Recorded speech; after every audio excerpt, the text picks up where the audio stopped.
तोफांचा इतिहास जर आपण बघायला गेलो तर साधारणतः 12-13व्या शतकापर्यंत मागे जातो. बरेच वेगवेगळे लोक युरोपियन सुद्धा क्लेम करतात की आम्हीच तोफा बनवल्या, चायनीज लोक म्हणतात आम्ही बनवल्या. पण साधारणतः बऱ्याचशा अभ्यासकांच्या मते तुर्कस्तान या भागामध्ये पहिली तोफ बनवली गेली आणि ती सुरुवातीच्या ज्या तोफा होत्या त्या कॉपरच्या बनवल्या गेल्या, म्हणजे ब्रॉन्झच्या तोफा मोठ्या प्रमाणावर बनवल्या गेल्या. त्याच्यामध्ये कॉपर आणि टीन होतं मोठ्या प्रमाणात. त्याच्यानंतरच्या काळामध्ये आयन बनवल्या गेल्या. याचं कारण कॉपरचं मेल्ट करून त्याची तोफ बनवणं सोपं आहे, कारण कॉपरचा मेल्टिंग पॉईंट 1035 डिग्री आहे. पण तेच आयनचं बघितलं तर 1540 डिग्री मेल्टिंग पॉईंट आहे त्याचा. त्यामुळे एवढी मोठ्या प्रमाणावर टेम्परेचर न्यायचं त्यावेळी खूप अवघड होतं सगळं ते.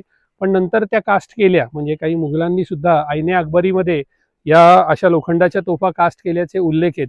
म्हणजे तो कास्ट करणारा जो माणूस होता त्यांनी ती तोफ क्ले मॉडेल ची बनवलं होतं साचा, आणि त्याच्यामध्ये ते रस ओतून ती तोफ बनवली.